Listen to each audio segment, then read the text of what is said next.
Yo, what up? What Oh up? my God, you're there. It's working. Things are looking up in the world. Wow. Restream Restream. is coming through. Bullish. Close that. Yes, sir. Yes, sir. Do you hear ominous music in the background? Kind of, yeah. So that is Ether Orcs, a game which I have not been able to play for a week because of a Polygon glitch. Shout out to Polygon. Love those L2s.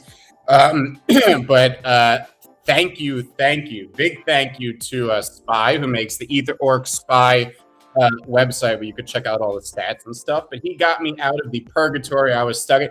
You know, you have to do an action for everything. There's an action to exit the dungeon, and somehow Polygon, you know how every once in a while a transaction gets caught in a loop, whatever it is that happens on the blockchain. I couldn't do anything with my orcs, and it sucked. And he just helped me out. So big shout out. Nailed it. I have still yet to use Polygon. You know how a great way to use Polygon? Avoid it at all costs. Ether Orcs, which are at a all-time low, both in dollar terms and ETH terms.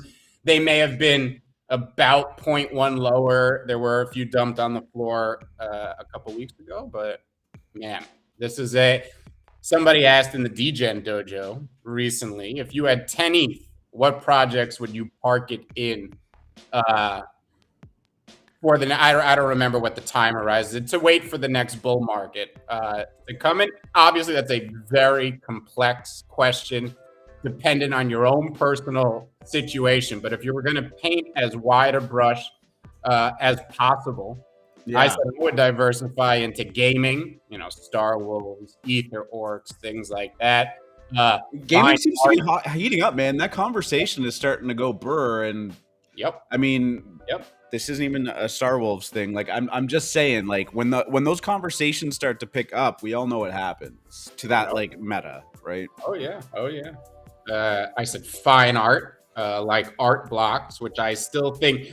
I think we did not have our art block summer because it was a bear market summer where nobody was focused on buying much of anything. Though if there was one respite from the pain, it was generative art, which at least in ETH terms did see a nice rise into the lows of the bear. And ENS names. So I said gaming, fine art like art blocks, and ENS names. You know, I think the bigger point to be made is that when new bull markets come, you never know what's going to drive them, and it's always something that was kind of obscure and on the outskirts of crypto. You know, like people are always trying to know, like, what's that next thing? Like, it was farming vegetables one year, and then it was ohm forks the next year, and then it was NFTs, and then, you know, what's that fringe crypto thing that's going to be the next major recipient of that trading money, that speculative money that tends to flood into the new hot thing?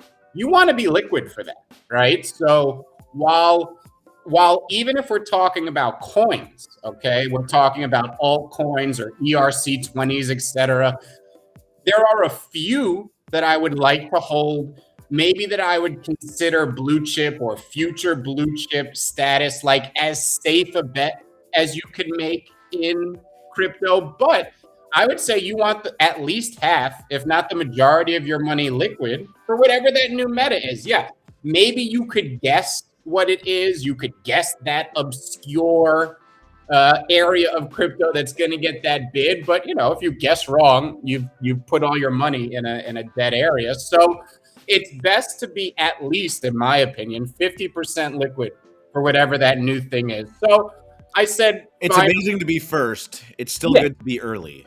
You can keep your eye, if you keep your eye on the ball, your ear to the ground, and you're liquid, you can still get in. Like, you know, if you had bought Solana at what, I don't know, like let's say $5 or $10 back in then, like, yeah, sure, you're not going to get the same gains as somebody that was in there at $1 or $2, but you still did really fucking well. And your risk was mitigated a lot by the fact that you could see that there was attention coming. You could see that there was something picking up. You could see that there were big names starting to promote this, shill this, invest in it, right? You know what I mean? Like, yep. You know, it can be one of the biggest traps in investing, this idea of trying to be early. Of course, your best possible scenario is to be early to the next big idea. That's what everyone's trying to do, is be early to the next big idea. But there are many people that will come in later than you and trade that big idea better than you did. And they didn't need to be early. They weren't sitting there, saying, "Oh, I was early on NFTs." It doesn't matter. There were people that came in and traded the bull run better than me. So being early, yeah. Let's look at somebody that bought Solana over the course of the last year. If somebody bought Solana at $30 and sold it at $200, which wasn't even the top. Like, I'm not even saying, I'm timing neither the bottom nor the top here. They bought at 30 and they sold at 200. They did way fucking better than somebody that bought at I shouldn't say $5, like $15 and is still holding right now. Yeah. You know what I mean? Yep. Yeah. So it's, I think we focus too much on our entries and not enough on our exits. That is a constant adage in trading, because it's true. It's a trap a lot of people fall into. Buying is fun. Finding new entries is fun. Selling is harder. And that to me is for trade. That to me is for trading. Like, if you're investing and it's a long time horizon thing, just get your money in and just hold steady, right? You don't have to do anything crazy, but yeah, for sure. Right. Like I look, the person asked this question and I even thought to myself, okay, let's assess. I do this once in a while. Let's assess all the blue chips.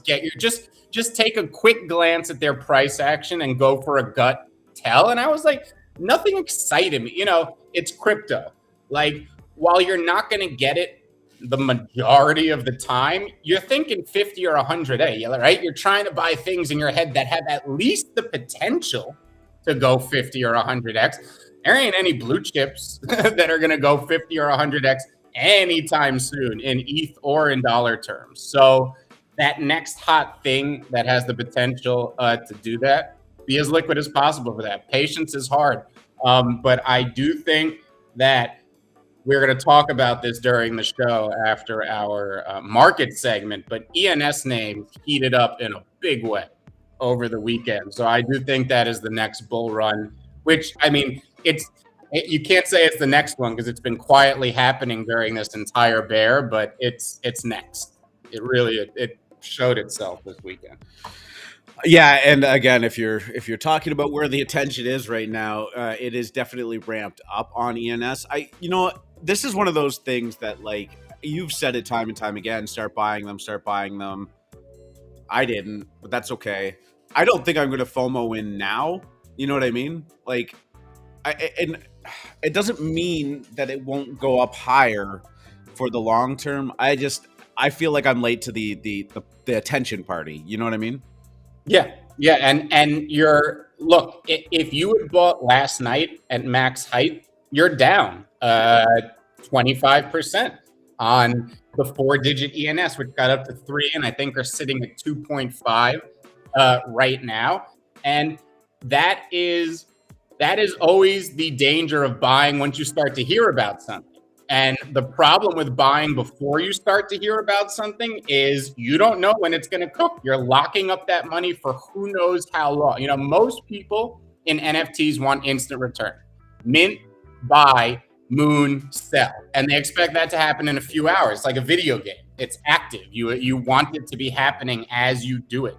That is one way to approach the market that certainly works for free mints, new mints, etc. But if you look at ENS, at the chart, it has had a few peaks, but each have been higher highs along the way. That's a very healthy chart showing what we call accumulation.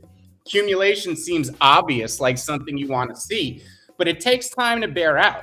You need to see what happens after every peak. And right now, you see that every time we hit a peak and pull back, more supply comes off the market. I actually have a little notebook next to my desk where I write down what the number is until a certain amount, until 4 ETH or 5 ETH, etc.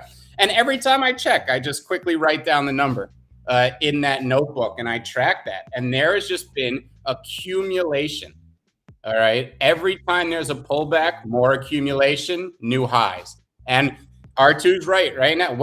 If this weekend was another one of those local tops, then they're going to pull back again right now. And it's another thing that I want to keep. I don't even mind. This is one of the things that's going to happen slowly, then all at once. It's going to the 4 digits are just going to creep up to 10 ETH. And then all of a sudden they're going to 6x flip punks. It'll be the news. People will FOMO in and they'll crash. It's going to be slowly, then all at once. And I'll talk about my 2 main theses here, which is 4-digit will flip punks and 5-digit will flip the other side land Ds. And the reason is I think that the 4-digit is one of, if not the most important 10K NFT collection ever minted, whether it's recognized as that yet or not, especially if you just look at utility. Utility is such an overused word and term. That is what ENS defines. This is actual utility, both commercial and social. Like real, built into the smart contract utility. Not utility you have to wait for some overseer to grant you via some shit they set up with the funds you gave them. This is, and not only that, it doesn't pretend to be anything else. No, but yeah, they didn't slap some pretty pictures on it. They didn't, jazz it up in any way. Like it literally has a purpose to serve, and it's already doing it. And it's people have talked about NFTs as digital real estate for a long time. I mean, and you can send Bitcoin to it. Yeah, you can use it for more than just ETH. Yeah. I don't think people should look at it as an ETH identity. This is going to be the Web3 identity as this merge happens, as ETH flips Bitcoin, as those headlines start to happen. And now at the top of every chart, you got to put ETH. They have those little things every time where they show the crypto. It's like ETH has to be above Bitcoin all of a sudden. And it's going to be how people understand this thing called Web3. Bitcoin is crypto. ETH is Web3. And I think that these ENS names are going to be those identities with so much utility and built into the smart contract. I feel that's such an important point because during this summer when DeFi got the short end of the stick, being accused of tanking crypto, when in reality, it was these CeFi wolves dressed as DeFi sheep, pretending that they were DeFi, but in reality, just being the same type of CeFi Ponzi you see in traditional market. The Aves, the Uniswaps, the Curve DAOs worked as they were supposed to the whole time because they are smart contracts. There's no person. It is written in, it's code. That is what's unique about ETH. If this thing's going to be successful, it's going to be on the back of the smart contract, the removal of the middleman. Okay, so things that leverage that really, really interest me. That's why I'm so bullish on ENS before this happened. Now the price is starting to confirm that thesis, and I think that the 4K is the most important 10K NFT collection. And I think if we look at these as real estate, as I just said, and you see that the other side land right now has a 100K supply and sits at a 1.5 ETH floor. That is supposed to be a 200K supply at some point. We don't know how or why or exactly what they're going to do. We know eventually it's going to be double the supply of these ENS domains, okay? I would argue that they are rarer and more important meta land than the other side, and the ETH price should reflect that. So I see these, other side was 3.5 ETH at its peak. I could see these getting that high during a real hype cycle. Yeah, it's 10K. Oh, so that's the 4 digits. The 4 digits. Yeah, 5 digits are what are going to flip. Yeah. Got it. Because they would flip punks, right? So punks are at 65 ETH right now. I think these could get to 70 to 100 depending on how far the hype cycle goes. And I think that the 5-digit will flip the other side, which was the 3.5, I believe, at its peak. And I think that's a sound thesis. I mean, if you these 5 digits were sitting at 0.015, cheaper if you minted them, and you could have minted them a couple months ago. It was a big thing. Like, it was there were a bunch of people in Star Wolves that like were buying up huge on them, and then everyone was like, "Oh, it was a flop." They didn't moon immediately after mint. People started listing them for what they paid, 0.01, 0.015, and they sat there, and people just aped them off the secondary. They're at 0.08 right now. Not a lot of 4Xs out there right now. And it's a solid 4X, okay? Because we've seen, as I just said, the accumulation of new highs. That's not a super thin, frothy thing where the volume just dies off all of a sudden, and that 4X turns into a minus 75%. Yeah. I think we pretty much had the whole ENS conversation. Yeah, we did it before the market conversation. So I'll do a little recap of what we were talking about after with some of the prices or whatever. But let's actually get into the markets. ETH was going on a little bit of a tear. The last time we were on the show, that was Friday morning. We ended the show and it gave it all back. I mean, I guess the more that we're on the air, the better it is. I guess exactly. From this, right? Yeah. We took a 2-month hiatus. We started doing the show again. ETH started going on. It's the correlation is there, people. So make sure you tune in and we can keep this ball rolling. But all jokes aside, the price was up to about 1660, 1650, somewhere in there.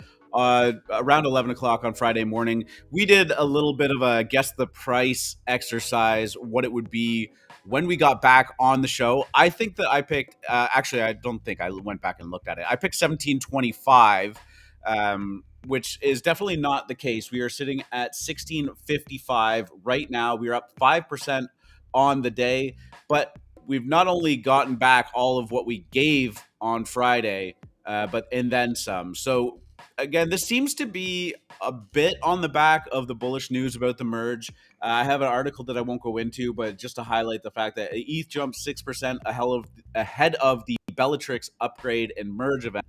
The merge is imminent, and I think the more that this continues to steadily run up, that this will be a sell the news event. I'm not trading it. I don't think I'm going to be stabling up anything. Really, I'm comfortable with holding my ETH for whatever price it is for the short term because I am more of a long-term just buy and hold type person. But in my mind, I just think, what is the best case scenario here?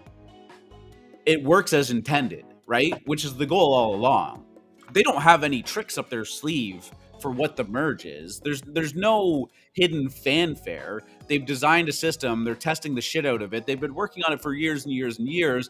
And the object is for it to work as intended. So working as intended is the best case scenario here. The worst case scenario is it doesn't work as intended. And we all know what that will do to the price. So, I mean, this isn't bearish by any means, but I just think that like if we are just on this steady up 2, 3, 4% a day trajectory heading into the merge, I don't see it going very high after. Am I out of pocket in saying this? So I don't know. I'm going to be 100% honest. And that's fair too, because nobody does, but I don't know. And the reason I'm going to say that is you make very, very good point.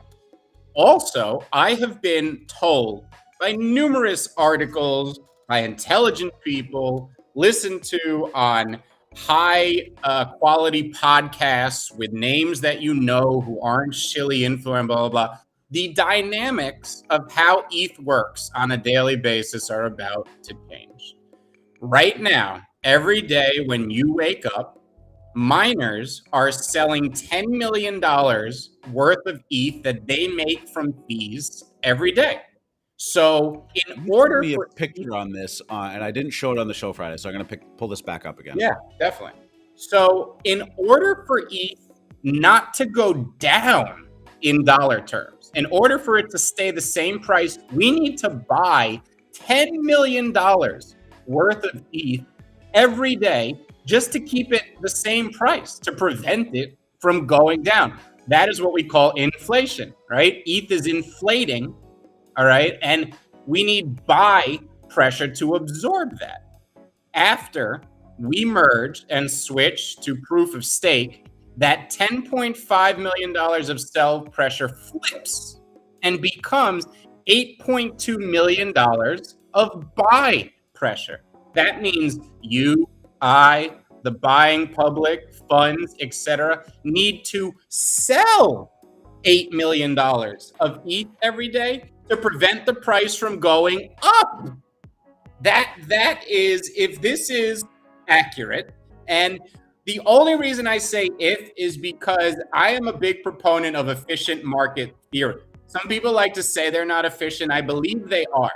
I think that if this is true, and it's obviously well known by market participants, there is a way to hedge or pull those gains forward with either options or perps in some sort of way. So the same way the argument that all this ETH is locked up, they can't sell those coins, etc. The same way that's an obvious bullshit argument because you could just sell futures against the position you have staked and essentially be completely hedged while able to earn that yield because now you're hedged against the nominal dollar price. So that future sell pressure would knock the nominal dollar price down. So it's not that all that locked up ETH can't create sell pressure via other ways. And that's why that argument is true. It's the same thing here. We know this is going to happen. We know this dynamic is going to change. So does it just automatically mean that on September 11th, when we wake up and we have proof of stake, that all of a sudden there's just this automatic buy pressure every day? Like, is each of the... Probably not, but at the same time, I don't know. So I am less convinced that we go down. Let's talk about the weeks. Let's talk about the month after the merge, right? Because the days before and after are likely going to have bull and bear traps in both directions, right? It's a news event. Everyone's geared up. People who, with large cojones and a lot of testosterone are going to try to trade it. Algorithms are going to try to counter trade them. It's going to be a melee of, look, we're mooning. Oh, shit, we're tanking. Oh, look. That is probably going to happen.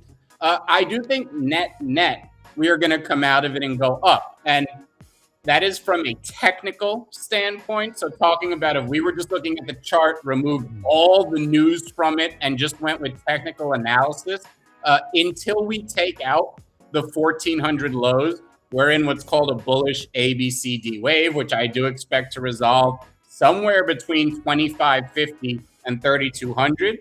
I think that's going to happen. And given all the bullish stuff I've heard about the news, lining that up with the technicals, I think net a month after the merge, we are going to be up from where we are right now. I have a 2550 personal price target on ETH, just how I'm looking at it and how I'm playing it. I've been long from about 1470, and my mental stop where I have to start thinking, okay, the thesis was wrong.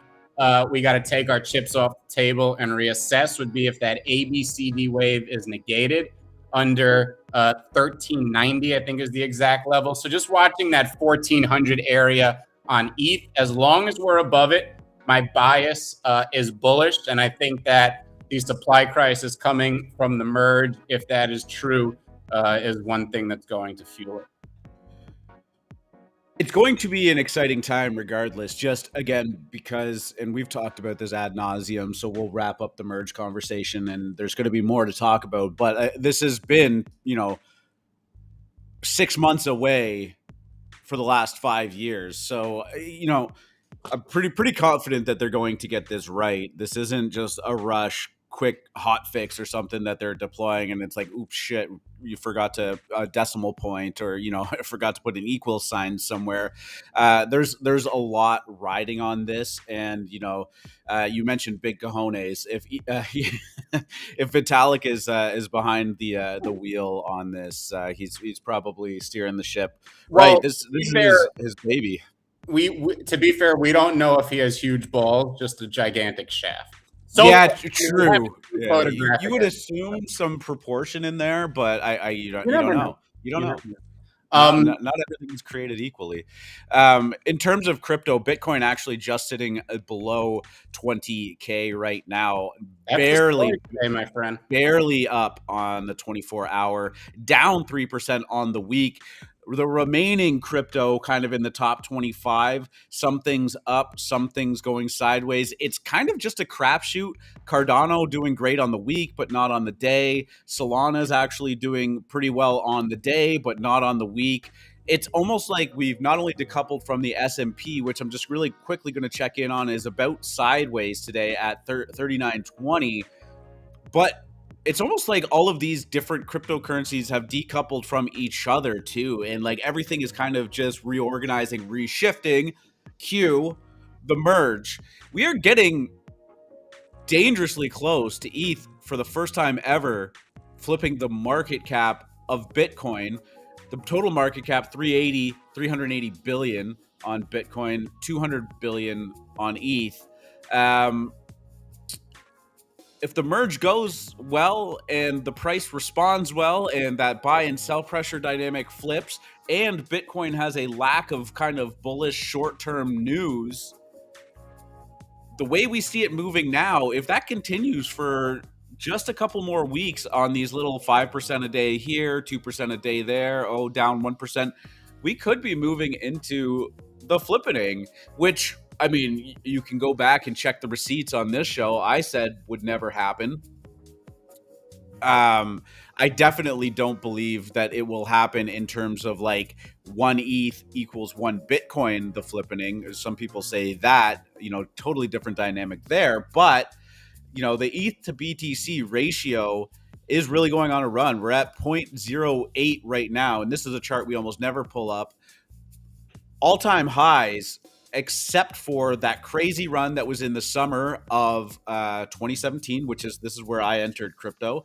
And then it ran down. And then ETH had that crazy run in February of 2018, while Bitcoin was taking a step back. So we're talking all-time highs of like 0.12. We're definitely within striking distance of all-time highs on the ratio and potentially all-time highs on the market cap compared to Bitcoin.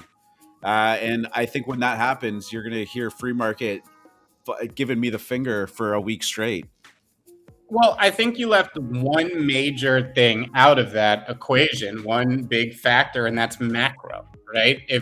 Why did crypto and everything tank to begin with? It's the macro situation, inflation, war, and all that good stuff that dominates our media headlines currently. So macro conditions continue to improve. You may not be getting that impression based on the S&P right now and last week, or based on the Fed. But understand, the Fed is posturing. It is what they are built to do. They need to come out and give impressions. They need to lead your mind in a certain place. They have to act strong on inflation right now, and that causes posturing. People were expecting them to change their language so quickly in response to the data that we've gotten. That's not what they're going to do right now, but market participants have been changing their positioning because of the data that's been coming in. And if the data continues to come in soft, and I have been saying this for a long time, we are data dependent right now. If the data continues to come in soft, that is going to be a huge tailwind for crypto.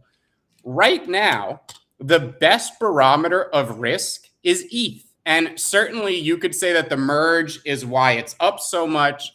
But if you look at it in relation to the S&P, people say it's decoupled. I would actually argue it is leading risk. If you look, ETH pulls back before the S&P does, and it starts to go back up before the S&P does. In other words, if we talk about risk on and risk off, right now, the best barometer of all assets that I see for whether we are risk on or risk off is ETH. So when I see ETH today still managing a gain, even with the S&P giving back all of last night's rally, early here, it makes me think that the S&P is wrong, not ETH. And the merge is almost a pain in the ass here. It's this, like R2 said, sell the news is the rule in markets. And it's this giant news event we need to actually get through. So once we're on the other side and people are like, well, what's next? It's, well, macro conditions have been improving dramatically. Gasoline continues to plummet. Inflation. That's all big money is trading on right now. And I think those numbers are going to continue to be in our favor. And this last week's pullback, and even this morning, I think our massive bear traps about to set up huge rallies as CPI next week. The last CPI before the midterm elections here in America. And that's important. Why? Because it is the government's, the current administration's last chance to stress, see, we're getting a hold of inflation. See, we're doing it. Exactly what you need us to do. We're doing it. So you can expect that liberal-leaning media and media that is sympathetic with the current administration, the officials that work there, they're going to be pushing the narrative that inflation is finally cooling off. Gasoline is finally coming down. That's going to completely flip the market narrative, which has been the Fed is so hawkish. They're not changing their language. It is not their job to change the language right now. That is a false idol. That is something the market is pretending is the issue. It's not the issue. We're still data dependent. We just had such a long stretch between our last important data point and the next one. Markets do what they do during long, boring stretches. They chop, they chop everybody up. So again, this is what I'm expecting. I think the merge is almost this bearish thing we just have to get through. So those macro tailwinds could pick back up and carry us right to 25.50. Yeah, the midterms are going to be fascinating to watch too, because I think, the sentiment, and I don't want to get into politics too much, but was just that, there was this red wave coming for the midterms and, but that sentiment is really shifting dramatically right now too. And as you said, that's that narrative of like, look, we've got inflation under control. Look, we, stuck the soft landing. And we'll see what happens in terms of that election and what happens, what they're able to do after as well, right? When depending on how the election goes.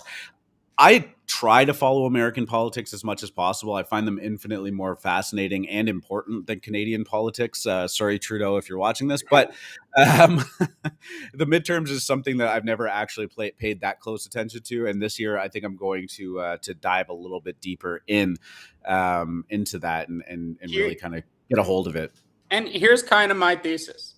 The market is going to set itself up for what it wants to do before the midterms happen. And they'll be able to spin whatever happens in whatever direction they want, right? Because you could argue that if inflation is down and we have a blue wave that keeps the administration in office, oh, it's a good thing because they're sticking the soft landing. Or the script could be, oh, the Republicans just took over control. Now we're finally going to get a handle on inflation because the administration that caused it.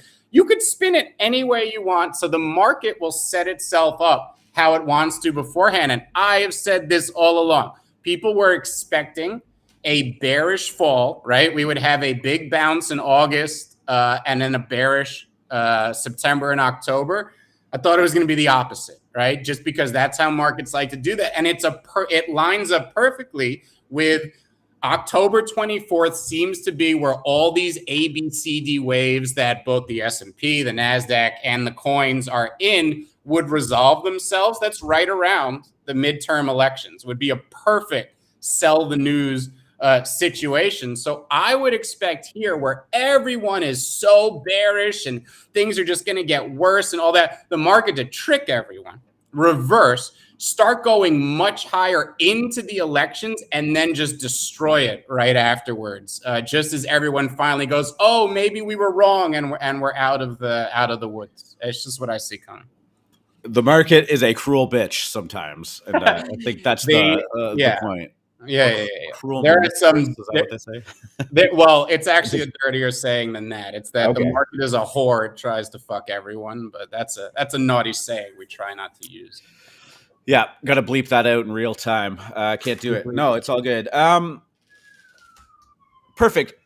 I just want to give a shout out to everybody that tuned in this morning, and thank you for showing up. 20 people, which is a lot higher than we've had in the past. Which, we often make the joke that crypto and NFTs go up based on the viewership of the show, but in reality, it definitely is the opposite. So when we start to see more people tune in, it actually does make us more bullish on crypto and NFTs too, right? Because that interest in the need to consume content also increases with that. So we really appreciate everyone tuning in.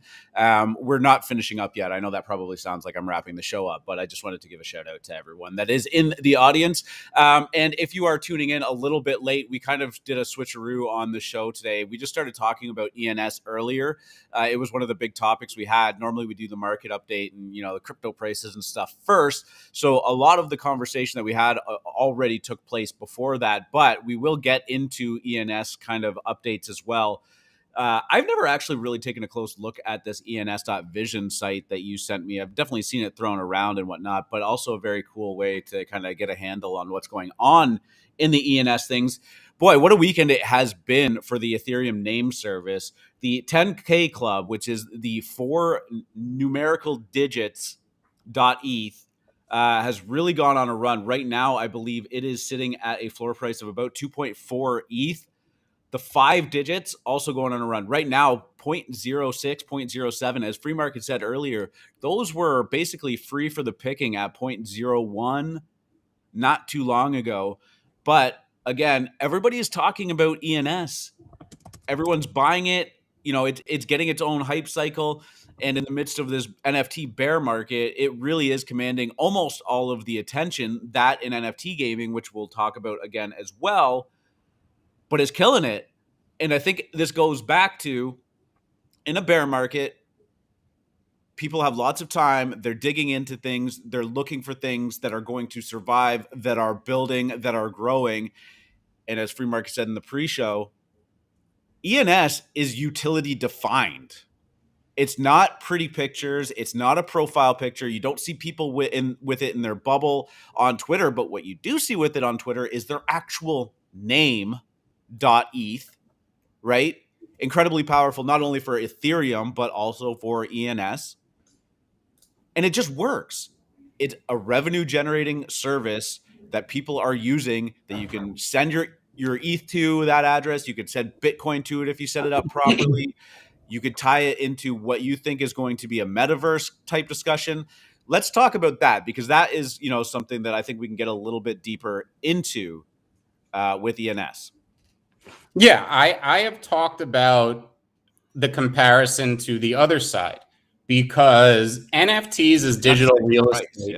Yeah, because NFTs is digital real estate, I think, is at its bare bones exactly what it is. And artists park very important pieces of artwork at that real estate, and you own the spot where it is located.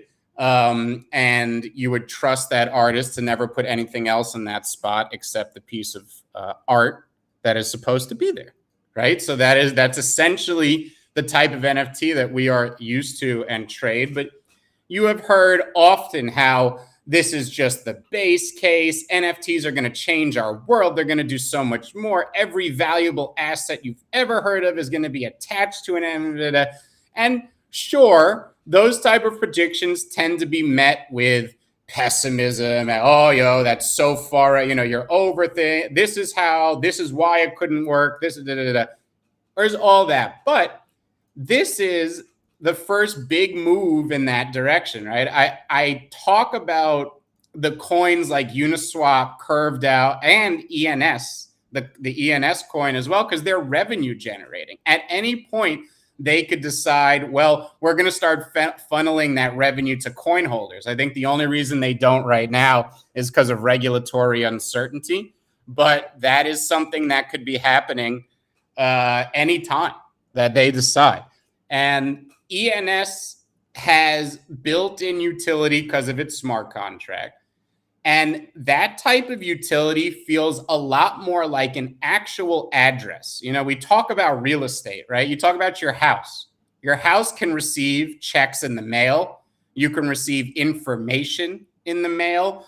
Packages and stuff can be sent to your house. Okay, that's an actual address. Even a .com doesn't provide that. You have to install all these other things into your .com to accept money from people, to send things. That's such a good point. Why don't .com, I guess, have more utility? Think about how little utility a .com has compared to an ENS, and how much money the .com goes for compared to ENS right now. If Ethereum becomes the new internet, like these high-end ENS names should be going for millions of dollars. You see like a 20 ETH sale of 50, so you're like, oh my God, 50 ETH, someone just made a bag, like blah, blah. I don't even think we understand. These are the most important web identities ever created. And that profoundness is just being recognized. And I know that, like I said, like this morning, if you run out and buy ENS based on this bullish segment we're doing, you may wake up in a week and be down 40%, because this thing sees constant peaks and troughs. But every peak is every real move higher is a higher high and a lower low. That's an accumulation trend. So that's why, again, people want to DCA into coins. I'd be DCAing into ENS names right now. It is, in my opinion, the most important real estate on the Ethereum blockchain, and could be the most important digital real estate in the world if Ethereum becomes what we think it's going to. Man, even the like the 3-digit like Arabic numerals and whatnot are sitting at a 2 ETH floor. Not that should surprise me or anything, but I'm just like, it is definitely capturing a lot of value. I also started getting a ton of offers on 3 letters. So 3 letters are a 5,000 collection, right? There's about 5,000 3-letter ENS names. So that's about half as many as the digits. They do not have quite the value yet as the digits. And mind you, a 3-character ENS is very expensive to rent remember, you're leasing these names from ENS. You can mint them, but you still have to pay a renewal fee every year. The shorter your ENS name is, the higher that renewal fee is right now. If you go buy a 3-letter name off the floor for 0.19 and it expires, or it has expired and you need to renew it, it costs 0.4 a year right now to renew that name. So so you could look. I actually didn't know that. Yeah. So again, I'm fully aware of ENS and what it does. Never owned one myself. It is priced in dollars, so that goes down in ETH terms as ETH goes up in dollar amount. I forget exactly what it is. That makes sense. But right now, because ETH is so low, it's pretty expensive in ETH terms to renew your 3-digit letters. Now, yeah, it is. It's $650. So the 3-digit letter floor being at 0.2 is pretty unattractive to people compared to the 3-digit number floor at 30, where, okay, renting for 0.4 a year, a 30 ETH piece of real estate makes sense. But a 0.2 piece of real estate, unless the letters mean something to you, they haven't quite caught on yet. So just be cautious in that if you're buying the letters. The numbers, once you get to 4 and 5, it's pretty cheap. You're not going to, I forget exactly what it is, like 190 a year and 80 a year. You're not going to be whacked over. The bank on it, yeah. Yeah. I love looking at the random things that are on the actual floor of this too. Putin price hike is the lowest right now at 0.0006. I found that tune hole. I don't even know for those Bug Bunny. Yeah, that's getting into some hentai. Yeah. Okay. Yeah. Okay. Interesting. Speaking of hentai, Digidaigaku. What a segue. Yeah, a bit of a story there. We touched on Digidaigaku last week. How could you not? It was sitting at almost a 16 ETH floor very briefly there. They announced that they were doing their airdrop. The price started to run up, as things that announce airdrops tend to do. They did the airdrop, and now we are down quite a bit. Digidaigaku, I'm going to hit the refresh button here. 8.7 ETH floor.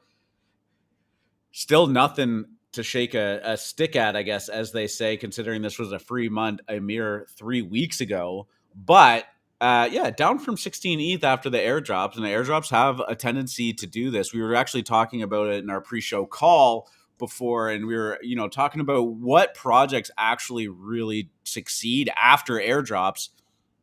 They're kind of few and far between. I think Azuki was one that came to mind. They did the beans. They kind of nailed it in terms of the execution. That was around April. And then they did their kind of last hurrah before the entire market went to absolute shit.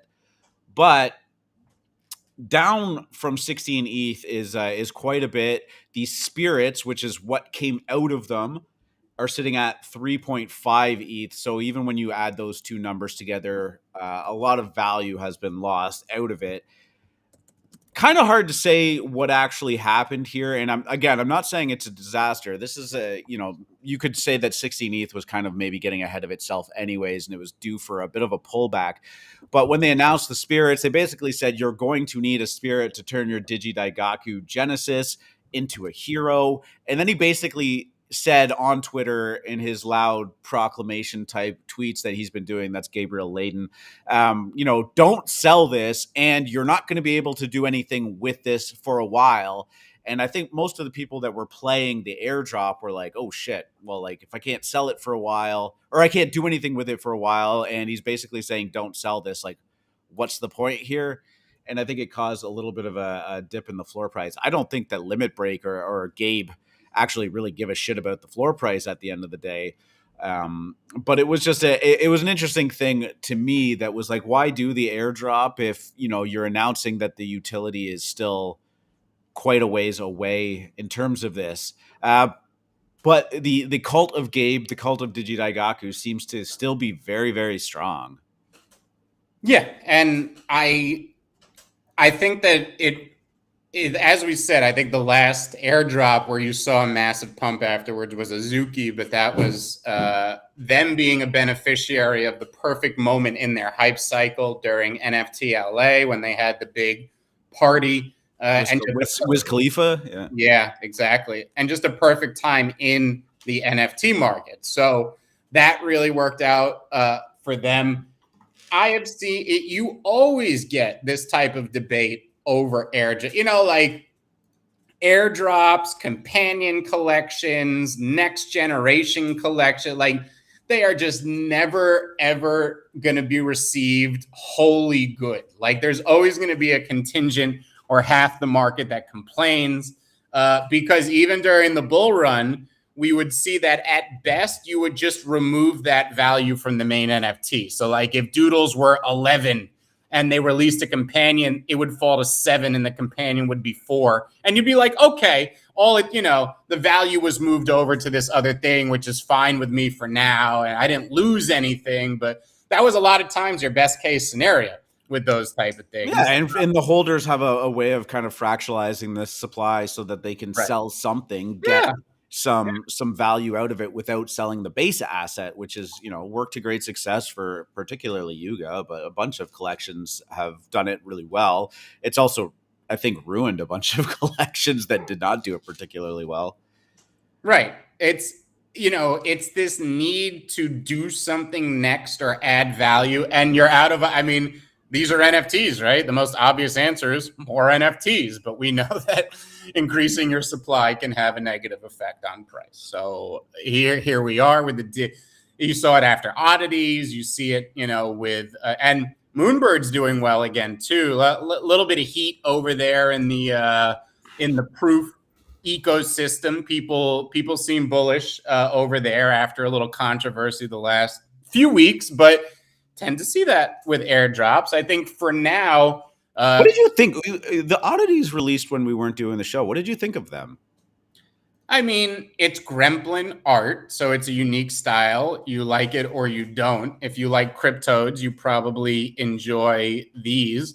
I think as the onus for these is on proof, as is any airdrop. If there is a smart utility for these and these fit into their ecosystem in a clever way that adds value somehow, not necessarily money value, because I think people, when you say value, they always expect it to mean money. But if the value is making the organization more attractive, long term, that should add price value to something. But I think it really, especially in the short term, it comes down to, does this airdrop make sense? If it is just a cynical fractionalization of an NFT so that people can take some profit, what's the point? I mean, it's not. I'm not saying. I thought the oddities were done like very quickly. Well, I mean, again, this is Gremplin's work. It is basic and pixel art, and you're either into it or not. And if you've seen the stuff that comes out, when I say very quickly, I don't mean like he rushed the artwork. I just mean like the process of it, because these sat unrevealed for a long time too. I was very surprised at how quickly they went from, moonbirds into oddities, right? Is gold gonna crash it, like the actual metal gold, like GC, the futures contract? Gold is gonna crash. Maybe he's talking about the airdrop for when the gold comet hits the Earth, and because I was actually considering a long on gold right now, and that's mainly because gold is inversely correlated to the dollar. It moves inverse to the euro and the dollar and the yen. So if you watch the Dixie, the dollar, they discovered a new supply of gold. Interesting. So the Dixie, or the dollar index, has the most influence on the price of gold, and I think it's topped or very close to it. So it would be time to get long gold. The thing is, I don't think there are many reasons to look for. Like, everything is so highly correlated to other assets right now that you might as well just take whatever the main play is. Everything's correlated to the main plays. Right? I think gold is due for a shift from store of value into more of like a utility metal. Yeah, that would be great. Well, that comes down. Well, we use gold for so much, right? Yeah, the supply, like, and if I recall what One Shot is referring to as finding more supply of gold, I think that they actually just found a deposit of gold that is basically double, or like as much as the known supply in the world. So effectively, the supply is now that we're aware of has basically doubled. Like, it was a massive find, and now it's just pricing it out and whatnot of how much it's going to be to extract it. So it's one of those things, and that was always the conversation that like grasped me very strongly when we were talking about Bitcoin, or when I was like listening to Bitcoin about why it's important and whatnot. It was just that, like, Bitcoin at its fundamental is, and this is the maxi kind of way of framing Bitcoin, is that it is literally the most scarce supply in the universe. They're like, no matter what planet you go to or what asteroid you find or whatever, like, there's never going to be more Bitcoin because it's defined as, within the code. And it is curious as we get better in going into space mining, extraction, moving resources throughout not only the solar system, but eventually the galaxy. These scarce resources that are scarce to Earth become incredibly less scarce the more efficient we get at mining it, right? So it does make you think that maybe digital currencies, digital resources based on math that define their scarcity also become more important as we shift into the digital universe, right? More than the actual supply of existing gold. Yeah. Like, it was a huge find. I want to say one of the South American countries. Wow. This is something that I heard more in passing on a podcast that, like, they didn't go super deep into, but like a huge thing. Now, this is one of those things that this isn't exactly like somebody just walked into a cave and found a massive supply. This is, as we get better at I don't know what the term is in geology, but like, you know, scouting underneath the earth for these resources, the more of this shit we're just going to continually find, right? So yeah, I was going to the cost to extract it is still going to be very high, but you know, it's a big supply. Yeah, if I was this company, I'd be working like some guy that just sprained his ankle. Like, oh, this is I'm trying to get it out. So I know there's a lot down there, but these picks and shovels are heavy. That would be my basic, you know. Still using picks and shovels. So yeah, could be a while. All right, let's get into a couple of NFT projects that are on the horizon that we wanted to get back to our roots a little bit. You brought this one up earlier today, Gangster All-Star, a mint that, you know, maybe we can look at as shifting the dynamic in NFTs right now. This was an auction. I don't know what they called it, but you can kind of, you know, draw a parallel to the Raid Party auction. It was similar to that, but a little bit different. Essentially, you could put whatever bid you wanted to in, and you would get X amount of mints coming out of it based on the current price of like what the base layer NFT was going to be. So if you look at this chart here that I've pulled up, they call it a gold saucer auction. So the current price of a single NFT for the Gangster All-Stars is about 0.3 ETH. You know, somebody put an 80 ETH bid in. Oh, yeah, you explained this to me. My apologies. They basically took the total amount of winning bids, and then divided the supply by it and came to the 0.3. Is that right?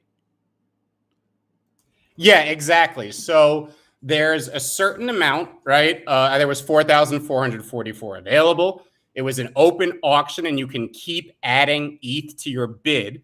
And you are going to get the amount of mints based on how much you bid versus everyone else in the pool, right? So you get a certain percentage. The final price each was 0.3 per NFT.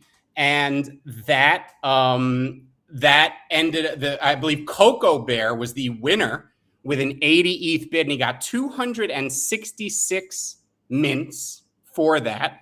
The remaining mints, the other 3,333, were given to an allow list. There were many ways to get on the allow list over the last few months. This was a very hype project. 140,000 followers on Twitter. Very well-known dev, 0x Inurashi from Anonymice. Yeah, from Anonymice. And the artist seems to be relatively well known. And this was a very high project during the bull. So I don't know if it was delayed or if it just took them this long to roll out. But as everybody knows, we're in the free mint meta, right? Like that is where that is how most projects approach the market now, is they don't think they're going to mint out if they have a straight price or an auction. And this was I wanted to bring this up because this was a very interesting case in the sense that it minted out at 0.3, which is a relatively high price compared to everything else. In this economy. Right now, in this economy, there were 2,000 bids that lost out on the auction. So 2,000 people were not able to get the ones they wanted. And I thought this would be a very interesting case study to judge where this market is, right? Because I don't think we've seen a high profile auction since PXN. Do you remember PXN? Yeah, which that turned out to be a shit show, but yep. Yeah, a total shit show. But that PXN Ghost auction, I think, was the last major one. We were still kind of in the bull market back then. And this is the first auction and high profile one that I've seen sold out. And at a price, people were expecting 0.1 to 0.2, sold out at 0.3. And now I think it's going to be a very, very interesting case study as we see what happens with the secondary. So the allow list was 0.2. So they got to pay a little cheaper at 0.2. And everyone else paid 0.3. And we're going to see what happens on the secondary market. If this moons and those 2,000 people that lost out on the bid start to chase, this could actually turn into something here. Conversely, if there's no secondary volume and people on the allow list start paper handing for less than what people paid in the auction, everyone will be like, well, yeah, bear market. People should have expected it. Why did you even mint an auction in this type of condition? So, and people these days, I don't want to say kids these days, but like, man, you watch these mints and stuff go down, and people are immediately in there. Like if they mint at 0.2, like they're immediately listing for like 0.27, right? And just like trying to eke out those, I mean, only 35% profit or whatever. But you know, that's been kind of slowing down the free mint meta too, is that people are getting way more aggressive in the undercutting and how quickly they are to sell. And it just gets tighter and tighter and tighter. That's why I agree with free market. It's going to be very interesting to watch this all transpire after the fact, because we haven't seen people pay good amounts of money for a hyped project like this in a little while. And we're, you know, maybe it could kick something off here. Sorry, I think I cut you off.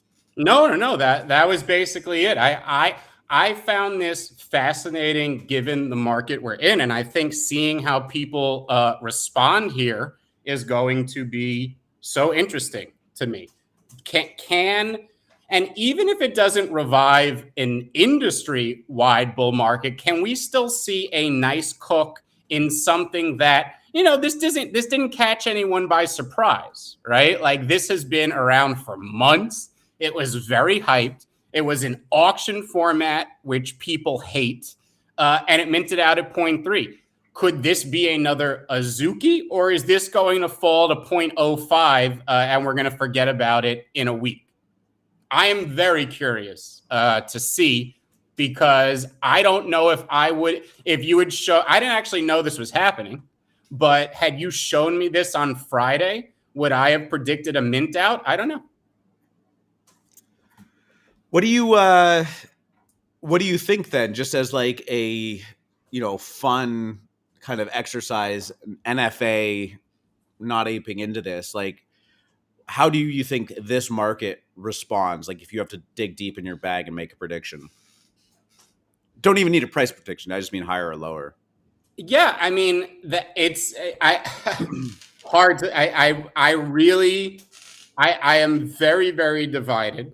If I had to guess, I'm going to say higher, because I have seen not only on the list of minters in the auction, very high profile collectors, but other people basically like influencers who minted it, who I didn't necessarily see on the list, but influencers who minted it, who were talking about, oh, I love the website, the mint process was great, et cetera, et cetera. So it seems to have some hype. Let's see what happens when it hits the secondary. I think I might actually just like counter trade myself here, because I just did this thing while I'm looking at it, and I thought to myself, like I was looking at it, I'm like, the art is quality.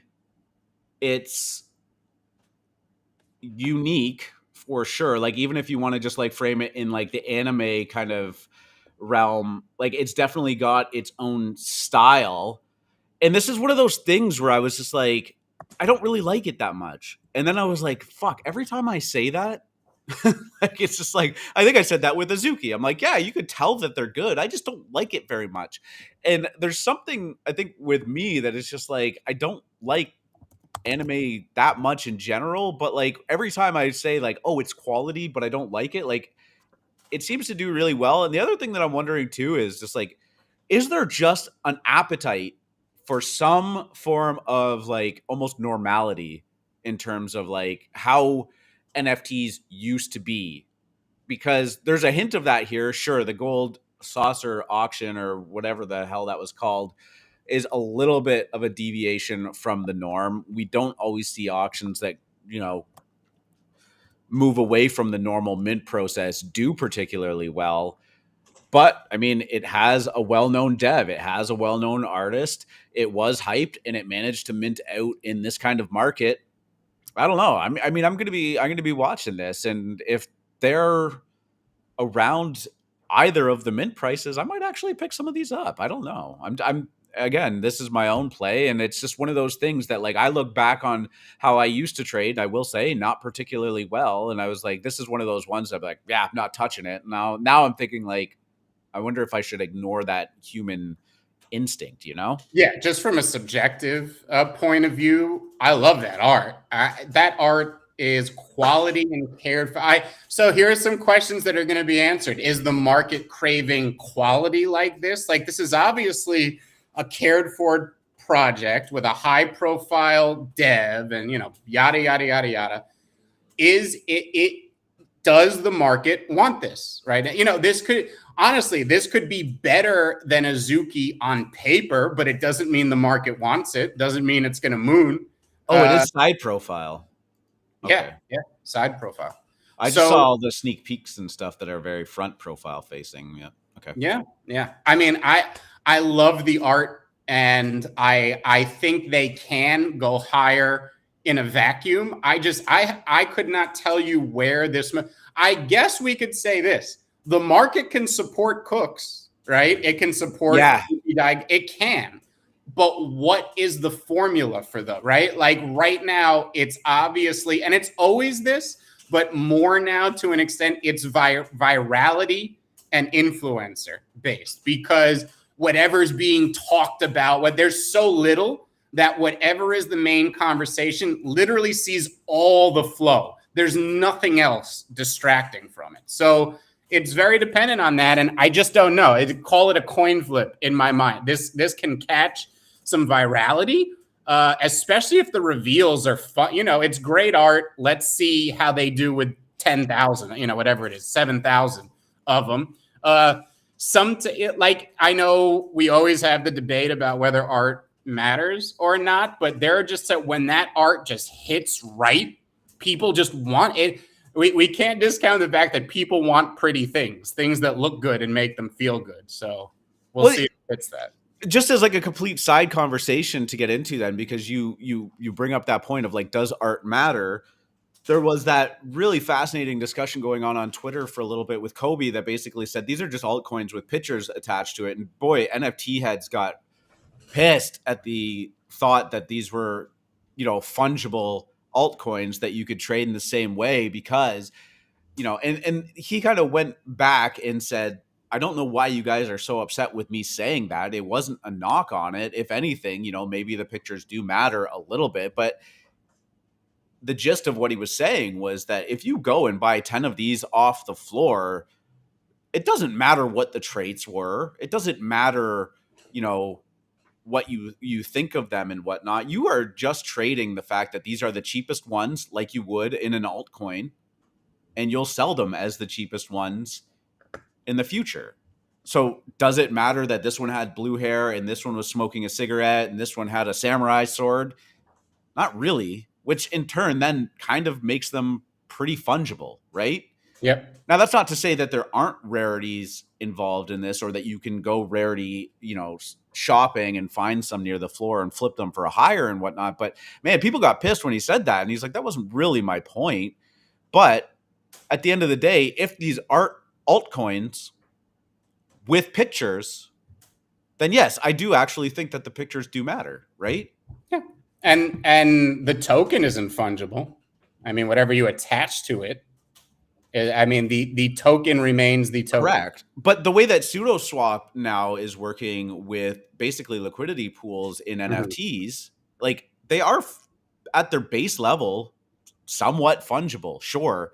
You know, Doodle's number 1387 is always going to be number 1387, even if it goes into that liquidity pool and comes out the other end to somebody else. But I mean, when you're transacting like that, you don't care which one you're getting out, which one you're putting in and whatnot, right? Yep. So I thought that was an interesting discussion. But, you know, the deviation from altcoins was that, yeah, these can have pictures on them. They can look nice. people want nice things. They want to show people nice things. It's the reason why people buy art and hang it on their walls. They have people over and be like, check out this painting. And it doesn't matter if the painter is well known. A lot of the times, the more well known they are and the more expensive it is, the more of a flex it is to have on the wall. But there's some incredibly good artists that can make an aesthetically pleasing piece of work that you can hang on your wall and it looks great.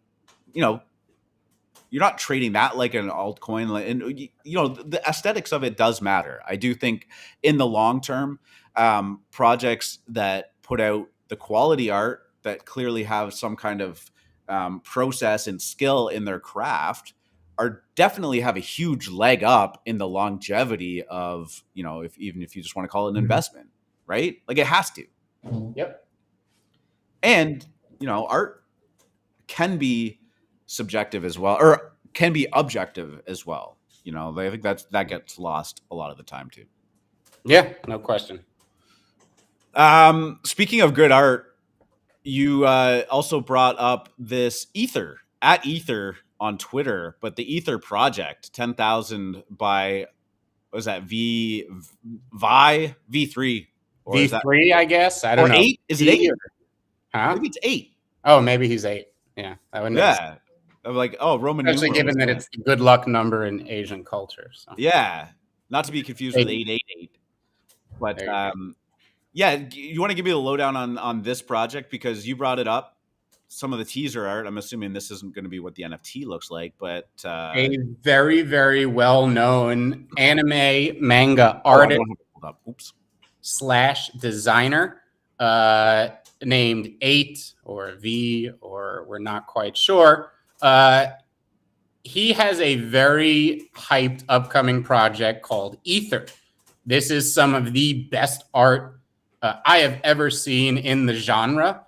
And he is very, very well known. So there's not a lot known about the project with the exception of the previews that he has released. But I wanted everybody to follow him, follow the project page, and just tap whatever connections or alpha groups or whitelist channels that you tap and start to sniff around this thing because, you know, there's not a lot of quote unquote automatic cooks. I think in this industry, we get, you know, 5 or 6 over the course of a year. We've had a few that like moonbirds that were anticipated to be and were that and more. I think the ones coming up are obviously Meme Land, which everybody is super hyped about. We don't know when that mint is coming, but we know that is arguably the most hyped mint. You had this one that just went by that had a lot of hype during the bull market, and now you have Ether. Okay, so this is, I think, a big one you need to keep an eye on. You will fall in love with the art. The guy is a passionate storyteller and artist, and then I look forward to it. Ooh, storytelling combined with maybe that.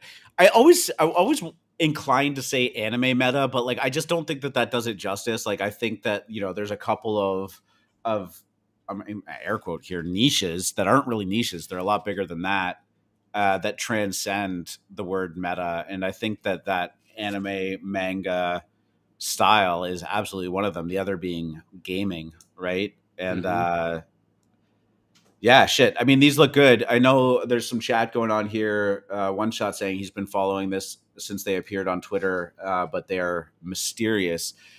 Kind of, you know, reminding me of what we ended up doing with Star Wolves, at least at the first little bit. Like, I think we had like 10, 15,000 followers on the Star Wolves account just off the first 2 or 3 tweets with those teaser videos, or not even teaser videos, the kind of mysterious videos that we were putting out there. So that's pretty cool. But yeah, definitely watch this. And dope handle to have on Twitter too, right? Ether. Yeah. I only imagine that people are going to be searching for anything to do with Ether. Yeah. Well. I mean, we talked about that with Truth. When you see a handle like that, it says that the people behind it obviously have some pull, some sway, or at the very least some money behind them in which they could purchase the name from whoever owned it. So really looking forward to this project. And like I said, Meme Land and Ether, I think those are my most anticipated upcoming mints. I think there's one other one that keeps slipping my mind. But yeah. We will continue to talk about these things too as we go on. Anything else you want to talk about while we start to wind down the show? God, it's just a reminder that an hour and 20 minutes can go by in the blink of an eye right now. So Japanese NFTs was a hashtag that was trending over the weekend on Twitter. Often makes me think of my Astro Boy NFTs, which sit there neglected, waiting for the pump. I love it because obviously I follow you on Twitter, but like I think I have the notifications on when you make a tweet and whatnot. And every once in a while, you get the Astro Boy update from FMC.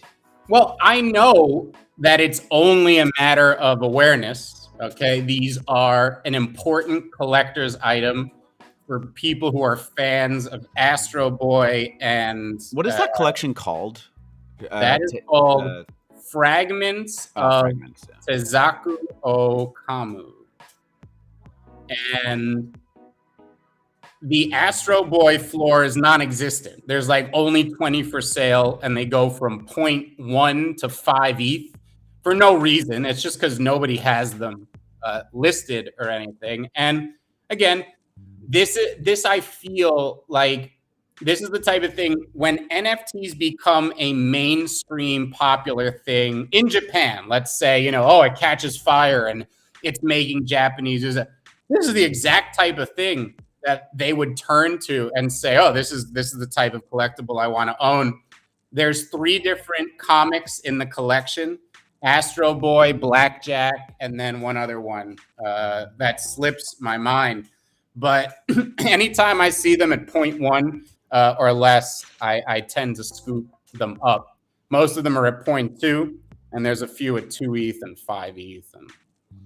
And like that, again, there's no volume in the collection. And don't buy these expecting a pump anytime soon. This is another thing that, again, I would DCA into these over time and understand that one day they will moon for what they are. Yeah, they really only get a couple of sales a week. It really kind of looks like at best, and not even necessarily in the Astro Boy end of the collection. No, it's the most popular one. The rest have a dismal floor. The Astro Boy floor tends to stay at 0.1 or better.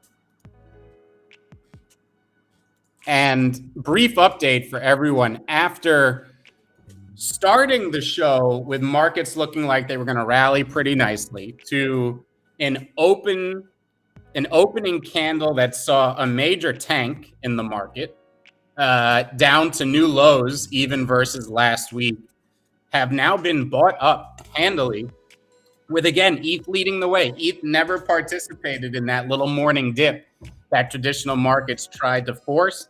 ETH is almost back at its 1670 highs that it made last night. Traditional markets have stabilized off the initial sell, and we may have formulated quite the nice little bear trap early on a Tuesday in this shortened holiday week. Yeah, I was just trying to pull that up. I was looking at the wrong chart. I had the ETH BTC chart pulled up. I was like, oh, this doesn't look right. Yeah, there you go. Going on a little bit of a run. Yep. So how was your weekend? You just chill out now? Just fucking vibe, whatever. Nothing too crazy. Yeah. Hang. You getting any cards at all? Yeah, I didn't do well. Bad week at the tournament tables. Coolered quite a few times. It happens, man. Tournaments are like the NFTs of crypto trading, right? Like they're relatively illiquid, like they're scheduled. You can only play so many of them, and if you swing and miss on a couple of them, it hurts in a hurry. Whereas cash games, you can in and out a little bit, it's easier to jump in, jump out. Well, they're completely different games. They are. Tournaments are much more about chip management than cash games, so it's a completely different strategy. than a cash game. And I've always just found it's just something you like or you don't. Like, I love that strategy of tournaments. It's the meta within the game, and I've always enjoyed that. I also like, I like parlays, right? It's a parlay. You put in a small amount, you hit enough coin flips in a row, and you can walk away with a big amount. I've always liked that. Tournaments are hard too because the inclination is to survive, right? And obviously that is what you aim to do. But to be a successful tournament player, you got to make the final tables. You got to win one every once in a while too, right? Because like the VCs do, you play a whole lot of them, and then you expect one in every so often to be your 100x or your 500x, and you need that to kind of propel your bankroll.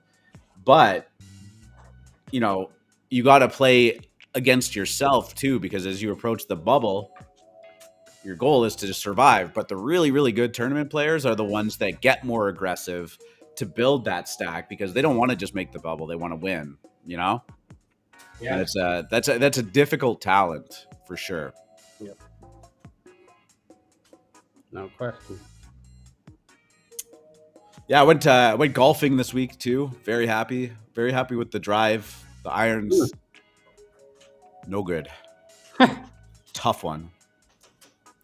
The way it goes. Oh yeah, a lot of divots involved in that round, man. Holy. Cool. All right. Well, what do you got going on today? I have nothing. We have no Moon Monday because it is a holiday. It's Tuesday as well. Well, that's it exactly. So nothing. I am just going to be enjoying now playing Ether Orcs thanks to Spy and trading this beautiful market which wants to bounce. It's trying here. It's saying no to the sell. No sell. Bad sell. Bad sell. Bad sell. Bueno. All right, man. Well, on that note, an hour and a half in, we'll start to wrap this show up. We will be live on Friday. We'll do it again then. And I'm sure there will be lots to talk about at that point. Will the Gangster All-Stars, that should be live on Secondary by then, so we'll definitely... I think it should be live. The allow list ends tonight, so we should be getting our airdrop later tonight. Do you have one? Sorry, when you say we should be getting it, you're just saying like the market? Or no? I'm sorry, say that again. No, I was just saying like did you participate in the auction? Yes. Oh, you did? Yeah, I have a couple. Oh, okay. I didn't realize that when we were talking. Yeah. I took a shot on it. It looked very high quality, and I think they look better than Azuki's. Sorry, Azuki people. They're different. I don't. There's no reason to compare. It took us 4 months to get the Azuki people off our backs. Now I know. I got firing it back up again too. No, they're neutered. They don't have anything to say. No one does. We'll see. That's why and genuinely, and I'm giving my real opinion. I have no idea whether it's going to tank or moon. It's a coin flip in my mind. I just don't know. To me, it's a more interesting case study on whether the market even wants to support a project like this anymore. We're going to find out. I agree with that for sure. And I think if it does, I think that I don't want to say that it'll immediately kick off a bull run or anything, but I think it could bring some excitement back into it, and with excitement comes volume. So yeah, I'm sure there are plenty of projects that don't want to participate in the free mint. There are ones that'll be like, all right, well, let's do the free, and then there are ones that are like, no, and this could lead the way for them. Like, oh, maybe we could. Test the waters, dip your feet back in, and see if you can do an actual paid mint. Sure. Really, eh? Well, I guess Utes is going to be coming up soon too. I know they have their I thought that was last night. No? Well, they had the tubes out. They're not like revealed, or the mint tubes or whatever. Yeah. But they're sitting at.